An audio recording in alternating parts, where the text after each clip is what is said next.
Worldview Radio with Brannon House. Welcome, welcome. Glad you guys are with us today, and it's good to be back at the main studio desk and be here with you. All right, Aaron Lavarco is going to join us in just a little bit. Let me know when Aaron's here, because I think Aaron's going to want to hear. Yeah, you can come do that, Jeb. I dropped my ice pack. Stick that ice pack behind my back, would you there? Thank you, Jeb. I think, there you go, right there underneath the shoulder blade. Thank you. Okay, we're doing better. We're doing better, folks. It's nighttime. Nighttime is the worst time when you lay down with one of these things and pinch nerve. You guys know it, but I'm much, much better. But it takes several hours to get going again. And but we're doing better. So thanks for all the prayers. We'll keep moving. Now, I hope Aaron can join us here in just one moment, because he's going to want to hear this. I've been using a lot of the time over the weekend to really study what's going on here with Iran. Now, many of you know that before President Trump was elected, I talked a lot about the fact, was President Trump allowed to be elected either by the globalists, they didn't interfere and allowed it to happen, or maybe they tried and it wasn't God's plan. God wanted Donald Trump there, and I think we have to agree that studying the book of Daniel together, we know the book of Daniel says God raises up leaders, right? The Bible tells us he controls the heart of the king, turns it whichever he will. So we know that leaders come and go by God's permission. Doesn't mean that God's the author of evil or confusion, but God is providentially working things out, even using the sinful choices of men to accomplish his ultimate purpose and goal. So either way, God allowed Donald Trump to be elected for a second term. Now, before he was elected in that second term, we talked about the fact that would Donald Trump be used to oversee the collapse of the American economy and then usher in a new currency. And of course, it seems like that whole system is being built. Then we asked about, well, will Donald Trump be used to go to war with certain nations? And I'm not Jim Paff, setting the stage for Bible prophecy to be fulfilled. And it seems as though that is happening. So I have been studying quite a bit why we should be concerned about what's happening with the war on Iran. And I really have broken it down. And I guess I could, you guys know I love lists. Any of you guys that are long-term viewers and listeners know I like to make lists. And so I like to take things that are complex and try to break them down in simpler terms and bullet points. And I think that's been one of the reasons this network has grown, is that we give the backstory to world events, local, state, federal, and global. We bring the Bible to bear. And by the way, speaking of bringing the Bible to bear, if you go over to worldviewreport.com, your daily aggregated news site, worldviewreport.com, I have an article over there, and I'll bring it up in tonight's Worldview Report. But there's an article over there that fits with why we are continuing by God's provision and grace to grow as a network. The numbers just keep going up. I keep waiting for them to plane out, to settle in and kind of be consistent. But they just keep going up, up, up. Well, maybe this is one reason why. And I've hinted at this to you guys in the last few weeks. But here's a brand new article from this website, Global News. And the article is entitled, Bible Sales Surge, the highest level on record as Britain's Christian revival continues. Bible sales have surged to their highest level since records began as Britain's Christian revival continues to sweep the nation. According to data from Nielsen Q book data, the numbers of Britons buying Bibles jumped by 19% last year, taking the total to its highest since 1998. According to Christian Publishing and publisher SPCK Group, Bible sales reached 6.3 million in Britain last year, more than doubling since 2019. So clearly there is a desire by people to understand these issues of the day through the lens of the Bible or through spirituality. Over the weekend, as I was traveling home, I went down the hall from our room to the coffee shop. And we were in Alabama. And I was getting some coffee for Melissa and I while she finished getting ready so we could get on the road and get back home. And two men were sitting there in some high-back chairs having a conversation. Turns out they were from Michigan. And, you know, I'm kind of to the point and to the age where I just don't really care what people think about what I do for a living and what I believe. And when you really get to that point where you just don't really care anymore, and I hope you'll get to that point, because isn't that what Spurgeon said? We need a type of man that doesn't care about his reputation anymore. Now, I'm not saying that you shouldn't care about your testimony. That's different. The Bible says a good name is rather to be chosen than great riches. So understand what I'm saying. When I'm talking about we need a strong type of man today that doesn't care about his reputation through the eyes and lens of the world. And when you get comfortable with who you are and what you believe, and you just don't care whether they like you or not or agree with you, and yet you're kind and you're winsome, you really just like, well, here, yeah, this is what I do. This is what, oh, wow, that's what you do. Wow, tell me about that. Well, we have a reporter on the ground in Israel. What? Yes. Well, what do you make what's happening in the Middle East? And as I just tell them exactly what I believe, you quickly find out they're either with you or they are against you, or they are, in most cases, very seldom against you, to be honest with you. In most cases, they are intrigued. And the common theme is, do you have a business card? To which I always say, no, I do not, even though I have a stack of them right here and we have shipped out, 15,000 of these. And why it is I don't keep them all in my shirt pocket or coat pocket. I guess one of the things I'm going to do this week, Logan, is load up all of my suit coats with some of these. So every suit coat's got business cards in the pockets. But I said, no, I'm at Worldview Tube. And one man pulled his phone out right away and typed in Worldview Tube and said, is that you? And I said, that's it. Turned out these guys were pretty conservative.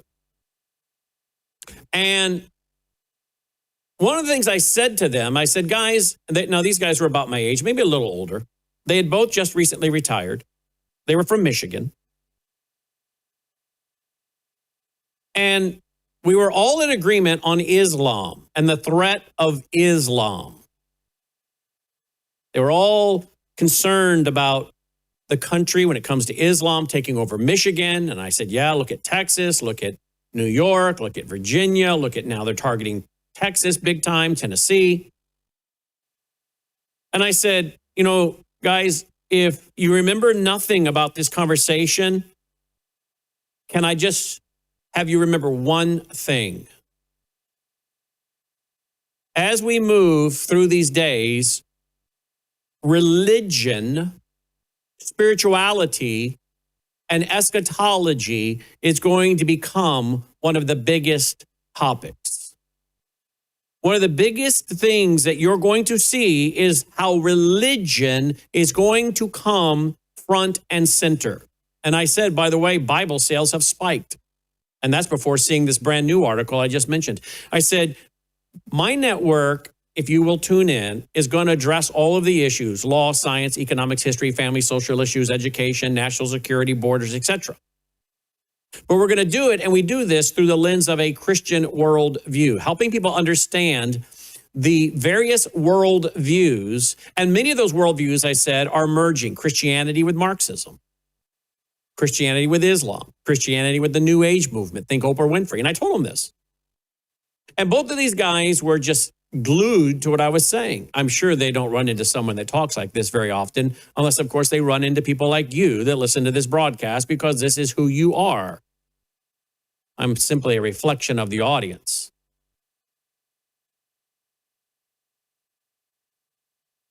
And they were intrigued by the comment. I said, Be mindful that religion, spirituality, and eschatology will become the dominant center of what goes on in the world. And now we see Bible sales spiking. They both shook my hand as we headed down the hall. They stopped at the elevator. I continued on around the corner. They both shook my hand, thanked me, and said, "We're going to be watching your network." They said that 2 or 3 times during the conversation. "We're going to be watching your network." There's no reason to apologize for what we believe. There's no reason to back up or to shrink, because we have the truth on our side. We have an understanding of what's happening, unlike very few people. When I say we, I mean you, myself, this listening audience. And that's not said from a standpoint of pride. That's said from the standpoint of fact, because we have the Bible on our side, his story, history. And we know where things are going. And aren't we seeing that as we study together through the book of Daniel, as we study together through the book of Revelation? And I cited in my conversation with him the book of Daniel, the book of Revelation. It's fascinating how people you just run into respond to this. Now, generally, I do find, in not all cases, I generally do find, and I don't know whether you'll like this comment or agree with it, but I generally find that if you are in a certain demographic, age-wise and income-wise, you find a very friendly audience, age-wise and income category. And that's really, again, a reflection of this audience. The age, my biggest demographic is women 55 and older, has been for years. Income-wise, we tend to have a very affluent audience. We have people of all demographics, but we tend to have a very middle to upper class audience in income, an audience with discretionary income. Now, why does that impact their understanding or willingness? Because they have skin in the game. They have skin in the game. They're of an age where they have children, they have grandchildren, and then they have retirement. They have assets. And we can use what's common to the culture and turn it into a pulpit. And very quickly, I find that people in a certain age bracket and certain economic bracket will pay attention more than others because they have skin in the game. And they have family, they have children, they have grandchildren. I don't know where these guys were coming from religiously. I didn't ask. But they were intrigued. But I said again, and that's the point I'm making, gentlemen, as we conclude this conversation, remember nothing else if not this. Eschatology, your end-time beliefs, your theology, spirituality is going to be at the center of what's coming and what's happening around the world. I want to address that when it comes to Iran. Don't go away. Studies have shown America's water supply is not safe. It is filled with toxins and chemicals. Go look it up. This is fact. Fact check me. And then I'll offer you this solution. Worldviewwater.net. Take a look at this list. This water purifier removes all kinds of harmful toxins like lead, fluoride, chlorine, arsenic, pesticides, bacteria, and pharmaceuticals, and more. This is the water I give to my 3 dogs. I drink it every day. I have one of the filters in my kitchen, under the kitchen sink, and then I have one on my shower. Do you know how much your skin absorbs of water when you're in the shower each and every day? Protect yourself and your body. Remain healthy. Eat good food. Drink purified, clean water. One of the most powerful water filters available in America. Worldviewwater.net. That's worldviewwater.net. Again, tell your family and friends about it. In fact, maybe even give this as a gift to some of your family and friends, particularly those of you who have children and grandchildren. Worldviewwater.net. All right, guys, welcome back. Glad you're with us. All right, Aaron's going to join us in just one moment. But as I was studying over the weekend and really trying to get a handle on where things are going, I can be optimistic, but I can also be realistic. And let me just be realistic with you here, guys. This is, again, as I did a whole presentation a few years ago. If you go into the vault, worldviewtube.com/vault. And isn't that interesting? The presentation I did was on the convergence of end-time events. And I listed off, 17 different things that were converging right now at the same time. Never happened in world history. 17 things, at least 17. The convergence of end-time events. And how the convergence of all these things is laying the foundation for what will be ultimately the fulfillment of Bible prophecy. And I believe that's what's going on here. There are so many issues going on right now. We told you that one of the things that concerned us was, were we going to see a civil war in America as we also went to world war? Hello. Have you been keeping track of what's been going on? Just this weekend, airport shut down due to bomb threat. A literal bomb thrown at complete wingnut. I think that's what he is. Complete wingnut nut. January 6th guy who is, I interviewed once and got such a bad vibe. I've never interviewed him again. We interviewed him, I think, from jail. And has blown up our phone to get back on the network. No, thank you. I think he's out for clicks, clickbait, attention. Really an odd character. And he really likes to seem to really be provocative with the Islamist. I think he was running around in a van with a goat this weekend, was he not? Yeah. And I guess at some point, some Islamic guy threw a bomb at him that didn't go off. Maybe you're reading about that. I don't think this is the way people should be behaving, but it happens. I could go on and give you all kinds of things that have been going on in the country with bomb threats against churches. But clearly we have a war that is starting here on the soil, like Gordon Chang said would happen. Like, who was it last week said that this war will be fought? Tommy Tuberville, the U.S. Senator from Alabama, who's running for governor. And he particularly was talking about Islam, that this war will be fought on our soil. And yet, of course, we have the Americans who are taking part with the Islamist and the Marxist. So that's the civil war in America. And isn't that interesting? We told you our concern was a civil war in America while we go into a world war. And boy, howdy, doesn't that seem to be lining up? I don't know where it'll go, but it's certainly got the indications and fruit of that's what's starting. Now, can the course be reversed, tamped down, stayed off for a while, paused? Sure. But right now I'm like, well, this is kind of what we thought was going to happen. And I want to be realistic, but I mean optimistic, but I have to be realistic. We are fighting a war now with Iran. And I'm not saying that Donald Trump wasn't correct in going against Iran with what they have been doing to us for decades, as we laid out last week. But don't kid yourself. This is a real risky move because Iran has three things going for them. And you know I love lists, so here we go. They have eschatology, they have topography, and they have geography going for them. Eschatology, topography, and geology. What do I mean by that? And then I want Aaron to respond. Eschatology. The Iranians, those that are Muslims, and let's remember many of the folks in Iran that are Persians that don't want anything to do with Islam, but of those that practice Islam, most of them are of the Shiite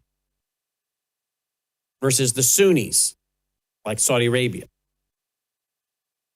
And they believe in the coming of a 12th imam. That's their eschatology.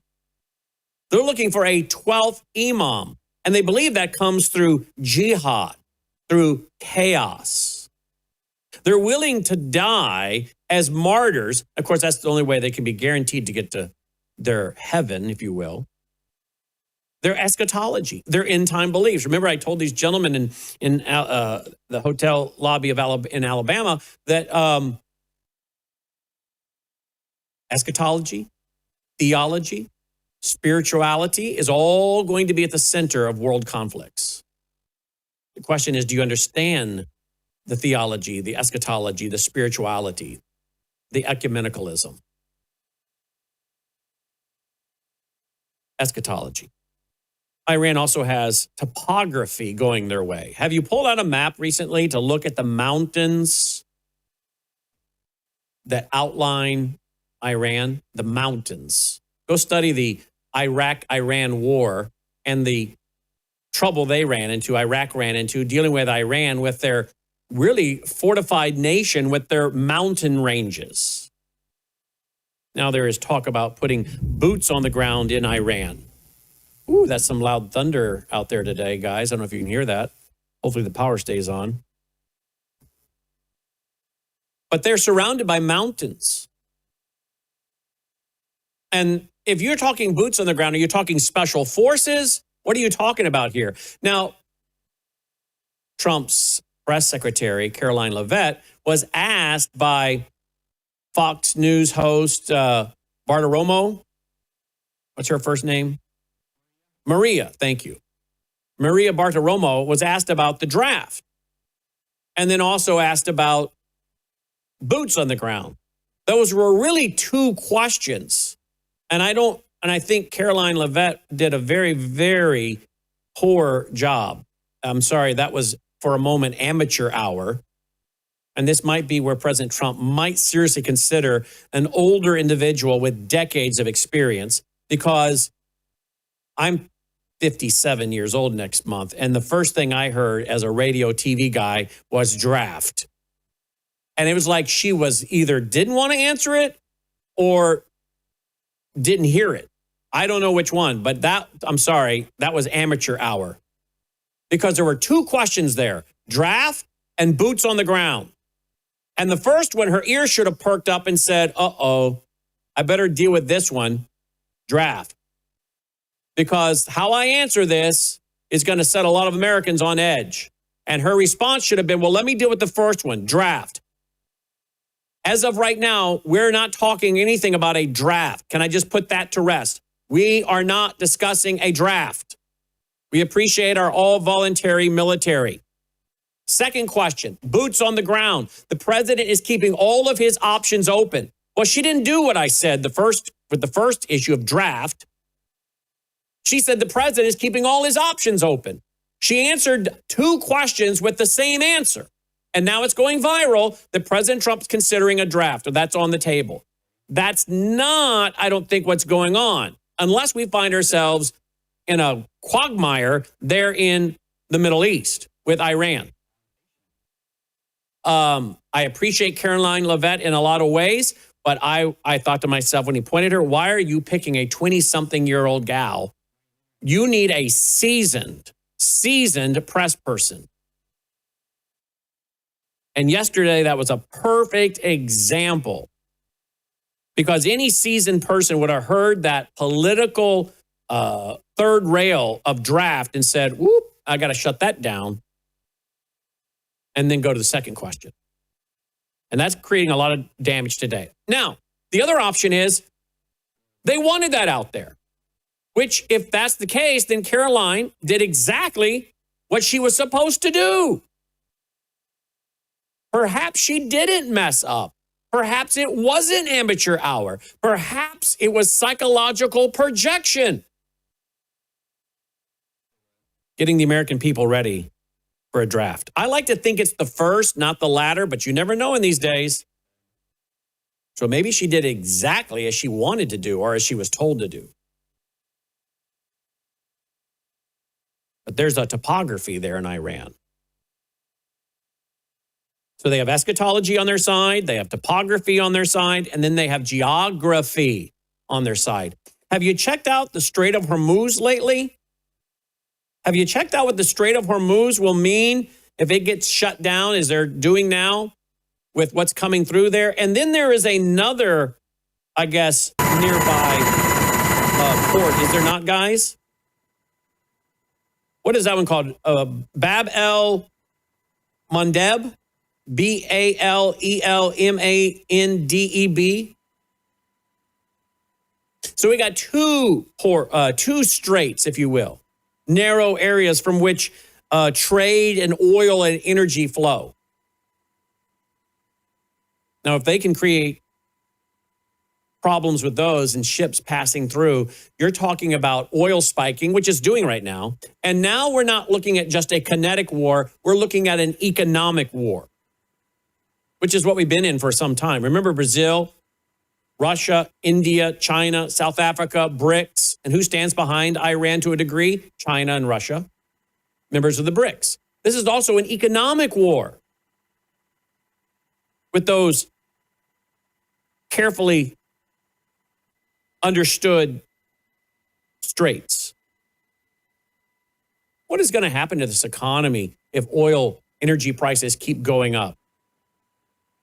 This has become increasingly inflationary. What is this war costing us? About $1 billion a day. About $1 billion a day.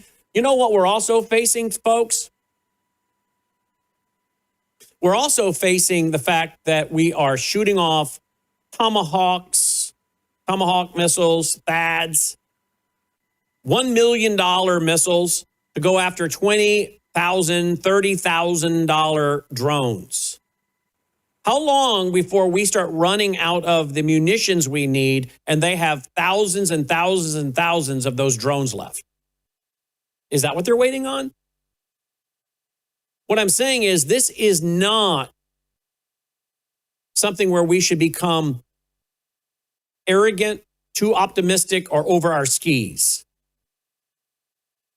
We pray it goes well for Israel. We pray it goes well for America. We pray that this regime can be brought down. But many presidents have been walked into foreign wars that lasted a lot longer than they ever expected and cost a lot more in life and treasury.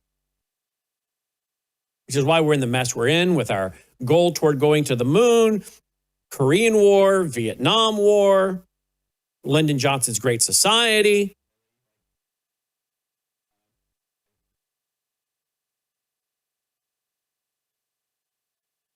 And Iran now is going after the water purification systems. Have you seen that? Iran strikes on desalination plants, and it threatens Arab states' water supplies. By the way, you know, we talk a lot about Bill Gates and Ted Turner and these guys buying up land. Well, we know Bill Gates isn't interested in raising cattle. What's he doing? Perhaps these guys are actually just buying up the water rights. They're not so interested in the land, but the water underneath the land. And that in the future, water will be the next currency. Water is going to be like gold. But I'll tell you right now, Iran has an advantage when it comes to their eschatology, their topography, and their geography. Aaron, up next. News is moving faster than ever, and so are we. Worldview Tube brings you 24/7 live stream coverage and now real-time alerts when it matters most. Once you have the Worldview Tube app installed, exit the app and navigate your way to Settings. In Settings, locate the tab labeled Notifications. Select the Notifications tab. Scroll down until you locate the Worldview Tube app icon. Select the tab, and here you can turn on and customize your notification experience for the Worldview Tube app. News doesn't wait, and neither should you. Turn on push notifications to stay informed. Every headline as it happens.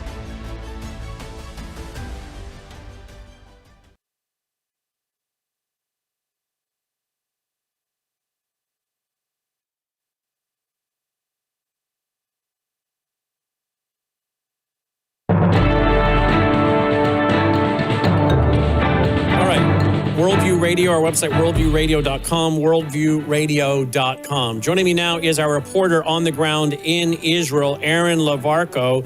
Aaron, I hope you were able to hear a lot of my opening monologue today and analysis. And if so, I would love your thoughts and feedback. Iran's eschatology, topography, geography, and why for America we need to be very prayerful and realistic, not too optimistic, that this is not, wars last longer and cost more than most people think. That's the danger of war. What are your thoughts on what I just laid out? Well, shalom, Brennan. Yeah, I think everything you said had different layers and depths, but the one that struck me the most was the theological side, because, you know, I've been wondering, why are Iran sending more missiles on Arab nations than they are on Israel? It's not logical. At first, I was thinking, well, maybe they're trying to get a reaction from these Muslim nations to turn against Israel, or maybe people from America or from other parts of the world will put pressure on America and say, look, what your war is causing. The only explanation I can think of is the theological aspect, which is what you talked about.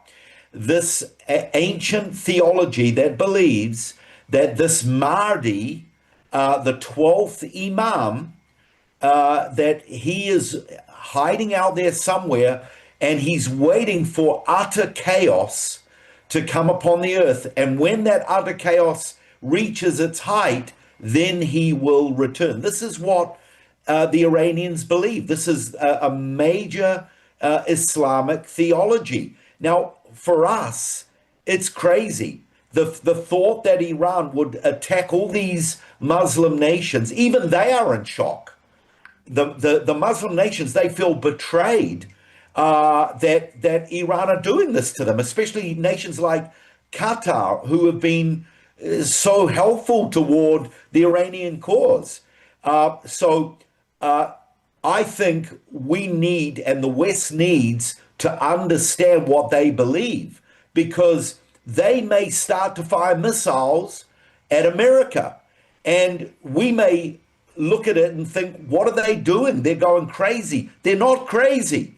It's their theology. They're driven by this theological drive.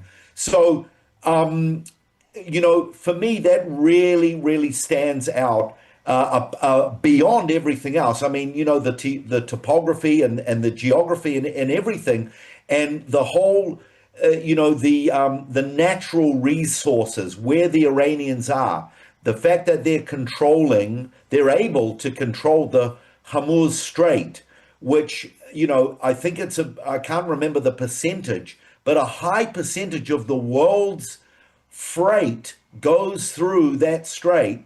It's affecting world prices in food. We actually get a lot of food that comes through that area. We're not able to do so. So either the ships have to take the long route and get to us, which means the freight costs more money, which means the prices spiked. On top of that, you've got oil, gas going sky high. People are going to start to turn and pressure Trump. So there's a lot going on. And like you said, the cost of war, you know, this goes into what's called the war of attrition. Who can last longer? Who has the longest supplies? You know, the weapons, the fuel, and all of that. How much do they have in their reserves? Thankfully, other nations are getting involved now. Even the British finally are starting to send some of their ships. I just read a short time ago that the Dutch are sending a ship over to the region, the Germans. So all eyes are watching. This is massive, but to kind of balance it out a little bit, you know, from what I'm hearing and reading, the Americans have got their eye on the Iranian oil, Brannon. Just like they took from the Venezuelans, they're going to take, what is it, 1 billion plus barrels of oil that the Iranians have that are pouring out oil every day. So Trump's not stupid. He wants the carrot as well. It's costing America, but hopefully the rewards will come. Wow. Let me go to the clip here I found. Now, this was posted 18 years ago. Channel 4 News, and this was posted 18 years ago on YouTube. And I want to play a little bit about it because they were warning then about preparing for the coming 12th Imam. Listen to this, folks. Now, the Iranian government says it's building 2 more nuclear reactors, another sign that it has no interest in placating Western fears that the Islamic Republic may be building a bomb. Now, Channel 4 News has obtained footage which shows the new president, Mahmoud Ahmadinejad, claiming he was surrounded by a divine light when he was addressing the UN Security Council back in September. And he's recently said that all his country's policies should be based on the second coming of a mystical religious figure. Our international editor, Lindsay Hilsum, has been to Tehran and to the Jamkaran shrine just outside the holy city of Qom to find out how the president's messianic devotion to the Shia Muslim saint the Mahdi is shaking up the country. Jamkaran, the shrine to the 12th Imam, the Mahdi. The faithful write their prayers. He is their most revered saint, their only hope.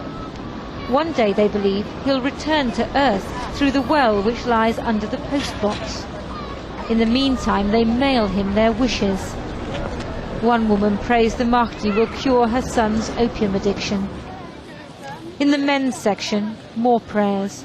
A terminally ill child, a daughter still unmarried, unemployment, all the problems of poverty.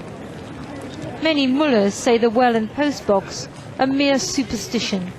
But thousands of Iranians come to the Jamkaran shrine every Tuesday evening. They're looking for a sign that the Mahdi will return soon. Now it seems the Mahdi has become political. Iran's new president says he's a devotee of the 12th Imam and of Jamkaran. One of the first things Mahmoud Ahmadinejad did on becoming president was to allocate $17 million to this shrine for the 12th Imam, the Mahdi. All Shias believe that one day the Mahdi will return, but some Iranians are beginning to worry that their new president is reorienting the country's politics towards that day. It's as if Tony Blair had said that from now on, Britain should be preparing for the second coming of Jesus. Wow. So we have a lot of eschatology driving things today. We have a dominion theology, a reconstructionism, if you will, that's coming out of the Pentagon. Pete Hegseth, there's the talk of we're doing the work of the Lord. Last week, that was the story, and preparing for the apocalypse. I don't know how many of those reports are true, but when you're dragging Doug Wilson up to the Pentagon, stupid move, and you're doing this, again, you're falling into a trap. I don't understand, again, why this administration keeps falling into the trap. They tell you, the left, here's who these people are, and then they run out and do exactly what you would do if you want to validate the left's point. You guys are a bunch of crazy religious people that are trying to bring a theocracy. Well, let's bring in some dominionists and reconstructionists and Seven Mountain Mandate people. I mean, okay. Wow. So you have this eschatology that seems to be driving many in America and around the world. And it's not just the eschatology of the Islamist, but it's also the eschatology of many so-called Christians, whether in Great Britain or America. Now, I want to ask you for a quick answer because I've got a couple more clips. We just dealt with the eschatology. I want to deal with the topography and the geography. What is the eschatology of the average person in Israel? I know you're a nation that's very pluralistic, but what do the religious Jews think when it comes to eschatology? Many Christians, of course, are waiting for the return of Christ. Some are waiting on some kind of world leader. The New Agers are waiting on a world leader. The Muslims are waiting on a world leader. What is it that the Jews are waiting on? Well, there would be a section that believes in the coming of the Messiah. And the fact that we're back in our land, the Jewish people are returning, there is a hope of the Messiah. Every generation they believe that there's the hope of the Messiah. But this is different because we're back in our land now.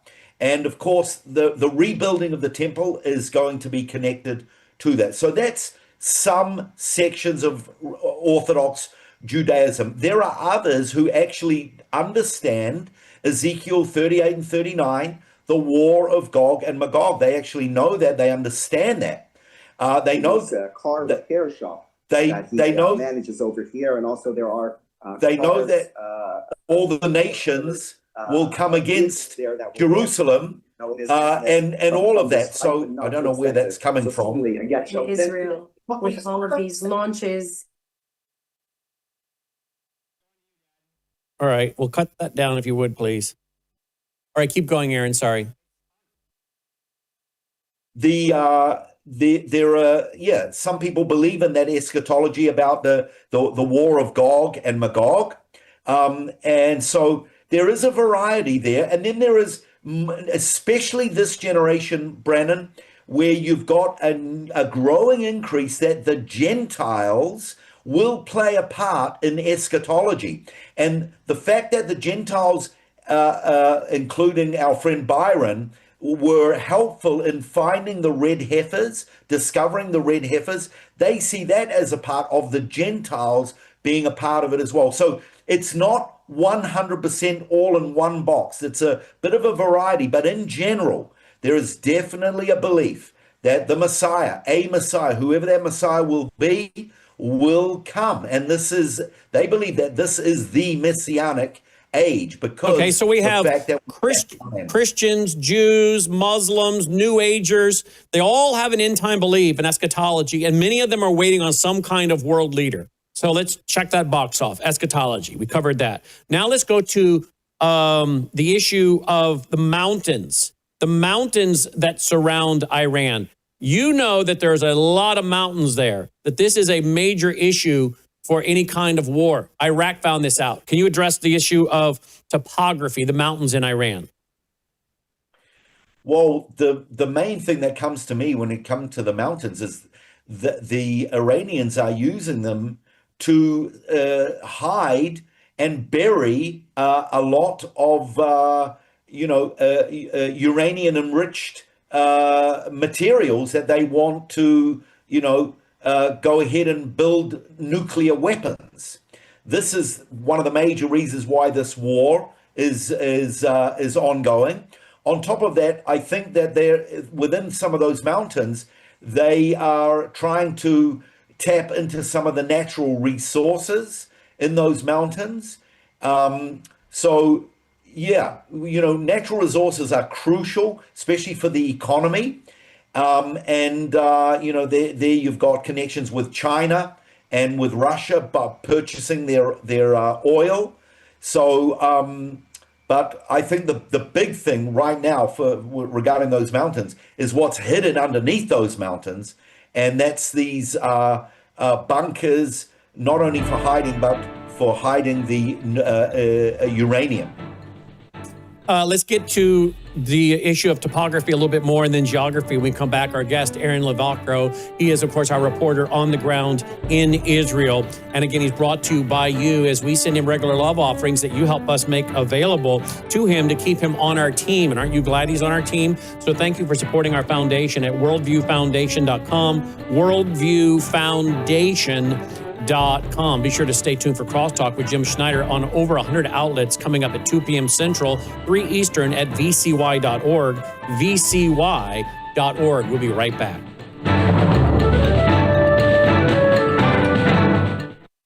Consumers often ask, what should I expect when I take the Bella Grace elixir? And the answer's varied. It really depends on what your health and wellness needs are. I would consider this as your foundational core product for a whole range of health and wellness issues. Let me give you a few examples. If you're a little bit older and you have some joint health issues, some problems with mobility and discomfort, the elixir is going to be your best friend. If you have some skin health issues, wrinkles, hydration, aging, all of those elements are going to be benefited from the elixir, including age spots. Now, if you're in a younger demographic, maybe visual health is where you need some assistance. Eye fatigue, dry eyes, all of those are going to be benefited by the elixir. It's a core product because it benefits so many.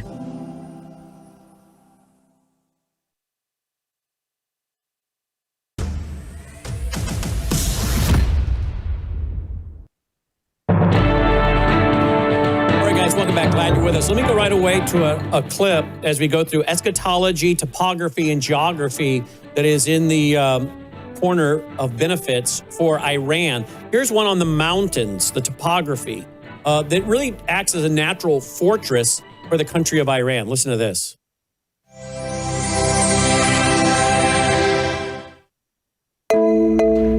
Iran sits at the crossroads of the Islamic world.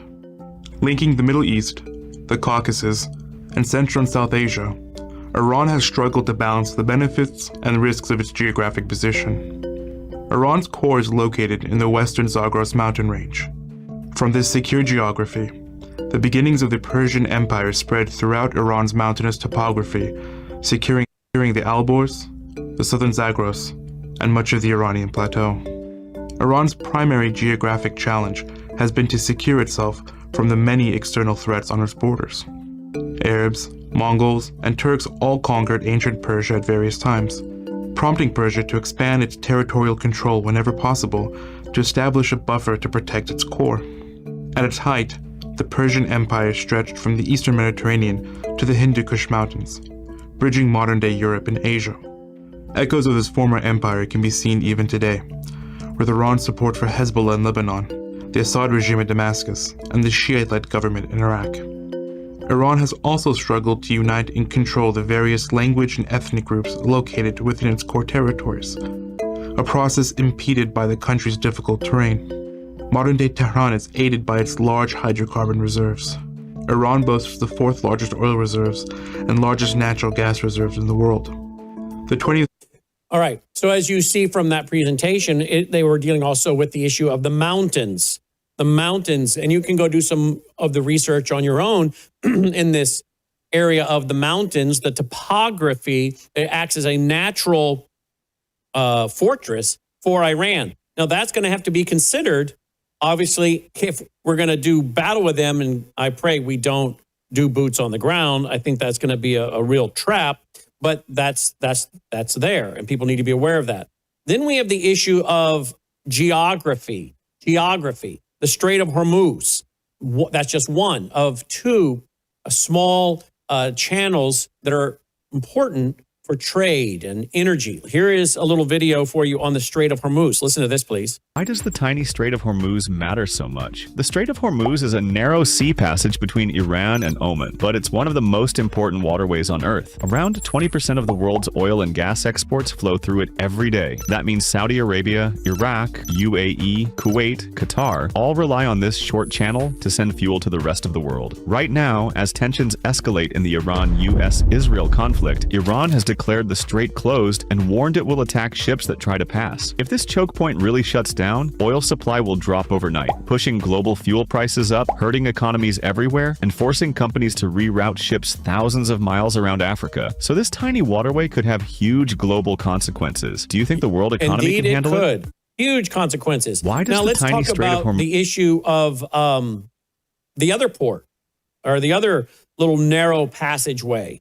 Okay, here's another little narrow passageway that's important for trade. Listen to this. Strait, translating as Gate of Tears in Arabic, is a narrow waterway located between the coasts of Yemen on the Arabian Peninsula and Djibouti and Eritrea in the Horn of Africa. The strait connects the Red Sea to the Gulf of Aden and serves as a critical passage for vessels heading to or from the Suez Canal, which in turn links the Mediterranean Sea with the Indian Ocean. Therefore, it can be said that the Bab el-Mandeb Strait is integral to global trade, energy security, and global geopolitics. First and foremost, the Bab el-Mandeb Strait is a crucial artery for global commerce. Approximately 8 to 10% of the world's seaborne trade, including oil, passes through this strait. This includes much of Europe and Asia's trade with the Middle East and Africa. The narrowness of the strait, at its smallest point being just 18 miles wide, makes it a natural choke point where any disruption can have substantial ripple effects on the global economy and global trade. Furthermore, the strait is vital for energy security. Roughly 9% of the world's oil shipments, especially from the Persian Gulf, pass through the Bab el-Mandeb on their way to European and American markets. Similarly, liquefied natural gas from the Middle East destined for Europe also traverses this passage. The stability and security of this strait are paramount for ensuring a steady flow of energy resources. And all right, so there you go. You can see how this is an issue for America, for Europe. Now you might understand why Europe's getting a little more involved. But now we just dealt with the issue of the geography, these two very important small passageways that allow for the transportation of energy and goods. So we've dealt with eschatology, topography, and geography. Now, I want to go, Aaron, and the closing moments to this issue of it's costing us $1 billion a day. We're shooting off $1 million THAAD or Patriot missiles, by the way, of which there's a lot of silver in those. And then when those things blow up, that's gone. So I expect we're going to see continuation of gold and silver going up. We're going to see more inflation, which is really the dollar going down, and then gold and silver going up. But this could end up being a major issue globally, a global economic issue. Now, I don't know what's going to happen, Aaron, but if you have a major world war and you've got what's going on with Russia and Ukraine, America and Israel with Iran, we've got the issue that's going on with other nations as well. You're dealing with Lebanon there. I mean, the whole world seems to, now we got Cuba's falling. We've had the issue in Venezuela. We've got whatever China might do with Japan or Taiwan. I mean, this is, it's, again, is a world leader going to step forward who can solve these problems? That's kind of what I think this is setting the stage for. Could be, right? Well, from what I'm hearing Donald Trump say, Brandon, firstly, I agree with you. Absolutely. I'm not saying he is that man, but I think he knows the situation and he knows it's going to turn. He's already said, we got to be patient. It's going to change. Once the regime falls, and I'm wondering, why can't they come up with the strategy? Why can't the military side to try and take over those straits, the Tier Strait and the Hormuz Strait? Why can't they? They know better than I do, for sure. So I think it's just a matter of time. We got to be patient. Trump said, I know the prices have gone up, but don't worry, they're coming down. So he may end up looking like the savior in the end. At the moment, people are pointing the finger, worried about the situation, but I think it's going to turn as he said. Well, let's pray that it does. But at the same time, we need to be very sober about where we're at on a global scale and the very many existential threats. Sweden, their government announces it will amass stockpiles of essentials like fuel and food and generators. Again, very perilous times. I'm glad I know the Lord. How about you? I pray you do. Aaron Lavarco, brought to you by our foundation, worldviewfoundation.com. Take care. And we're back with WROS and in Jacksonville, Florida, and you here on Worldview too. Aaron, what is the latest on the ground in Israel? My Red Alert app continues to go off. How many of those drones or rockets are landing, hitting their target? Yeah, it's concerning, Brandon. I was in the bomb shelter 3 times today. The missiles are continually coming. The main concern at the moment is in the north, that Hezbollah, they've even said that they're going to up the ante, they're going to increase their firepower. And one of the problems is from the north, we're not able to detect some of the drones that are coming through. Big concern. But also from the Iranians, there have been some missiles that have fallen in places like Tel Aviv, and other areas where today we had actually a Chinese foreign worker was killed. Some others have been injured, and we've had a few of our dear precious soldiers that have lost their lives. So the pounding continues. Now, the rate of the numbers is actually going down per day. So, in the same way, we're questioning how much America have in their missile stockpiles. Well, how much do the Iranians have as well? So, but the big news here is what's happening actually in the north. We are now operating from within Lebanon. We've taken over southern Lebanon, and the Lebanese president, Yosef Aoun, he actually wants to make direct talks with Israel. Now, this is a new phase because Lebanon is an enemy state of Israel, and they usually go through either the United Nations or some mediator, but he's actually called for direct talk. So maybe something good is going to happen there. We're going to have partnership with the Lebanese government. But in the meantime, as I say, Hezbollah are really raising the bar as far as, from their point of view, they're firing more firepower all the way from places like Tyre and Beirut. So quite concerning. And not only is it concerning, the missiles firing over. Here's another big problem, Brennan. When October the 7th broke out, we shifted 100,000 residents from that northern border into hotels. The government have said we're not going to do that again. We can't afford to do that again. The problem is a lot of that 100,000 have moved back home, and they are now under serious threat. And the government are now reconsidering, and they're saying we may have to move them away from that zone. Now, we've taken over 20 miles of Lebanon. That's up to what's called the Litani River. Up to 650,000 Lebanese have been moved out of South Lebanon. So this is war. This is a real war, but we need to defeat Hezbollah. We need to defeat Iran and Hamas. I don't know if the people listening know this, but Hamas leaders have been situated in Qatar, and they've been hosted by the Qatari government and living in luxury with their billions of dollars. Well, the Qatari government have said, because of what Iran have been doing, and that Hamas are supporting what Iran have doing, we're seriously considering moving those Hamas leaders out of Qatar. And maybe they're not going to find refuge anywhere. So this is an absolute rippling effect what's going on. But we gotta, this war of attrition, we've got to be patient. We've got to weather the storm. It's very costly, very tiring, very upsetting, but we've got to achieve those goals. So we need patience, and we need to grind down our enemy and take out the leaders. The other big news, Brandon, is that now that the supreme leader's son has been chosen, apparently an hour or two ago, he was wounded in an attack. Trump is already threatening him. He's already saying he is a target.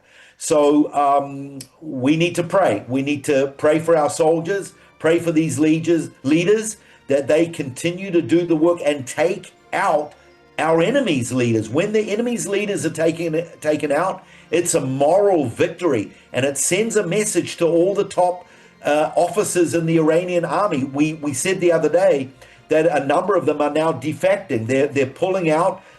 They're leaving their soldiers in the battlefield. This is what we need to do. We need to crumble from the top. Aaron Lavarco, brought to you by our foundation, worldviewfoundation.com. If you appreciate our reports, keep them coming, folks. Keep them coming. We have to have your support to make it all come to pass. Worldviewfoundation.com. Worldviewfoundation.com. Thank you, Aaron, for your excellent report. Thank you, folks, for your support.